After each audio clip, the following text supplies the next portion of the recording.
guys, I'm getting ready to travel, and you will need to join the membership to learn more about my travels and my exchanging of the Iraqi dinar in North Africa and in surrounding neighboring countries of Iraq. That being said, now guys, a second note that I want you to be aware of. But on this channel, we talk about connecting the dots. And we all know that when something happens one time, it's okay, it just happened. If it happens again, it could be called a coincidence or not. But when it happens a third time, it's considered a pattern. And guys, we have a pattern happening in Washington, D.C. surrounding digital currency and Bitcoin. So in the channel's membership tomorrow, I am going to break it down, the pattern and what's happening in Washington, which cannot be ignored when you know the facts. Join the channel's membership. There's a couple of things that's going to be revealed in this video. One, Iraq has always flown U.S. built and engineered fighter jets. But things have changed, guys, and Iraq is now purchasing fighter jets from the French. More on that in a moment. But here's the other thing that's very, very troubling. The Iran-backed militia groups came together in Iraq, and they are telling Baghdad that they will not disarm or give up their weapons until the occupation ends.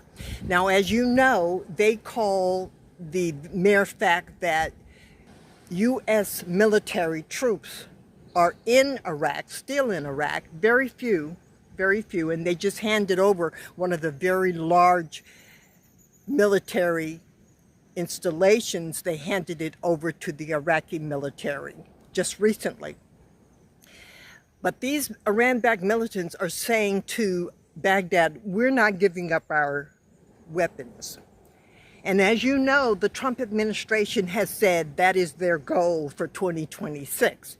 And even though the news has not reported this, we are believing and thinking that the U.S. has asked Israel to hold off on attacking Iraq because of the Iran-backed militants sending missiles over into Israel until they can disarm the militants, the Iran-backed militants that are in Iraq. Now, Israel understands that this is not Iraqi people attacking them.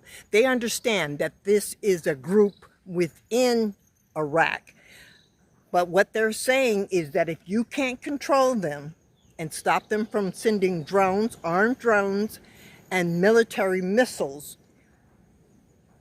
from Iraq into Israel territory, then we can. So guys, it doesn't look good. Now, on a more positive note, over 40 people have signed up to become president of Iraq. And all of this is going on in Parliament. Parliament is going through the list and going to set up a list of people who are qualified to run or be president of Iraq. And after the president is elected, then he will nominate or elect the prime minister. And the prime minister will have 30 days to set up a government. So more on that in upcoming videos. Just know that you will need to join the channel's membership to get the inside information on the Iraqi dinar exchange globally. Is Iraq getting ready for war? After years of flying U.S. F-16s, Iraq is dramatically revamping its military air capabilities, a move that raises a stark question. Is Baghdad preparing for war, or is Iraq preparing to protect itself? In a landmark strategic shift, Iraq is poised to acquire 14 French Rafale F4 fighter jets, 10 single-seat and 4 two-seat variants, shedding its old reliance on F-16 IQs. These cutting-edge Rafales come with next-generation sensors, avionics, and weapons far superior to Iraq's aging fleet. But the Rafales are only the beginning.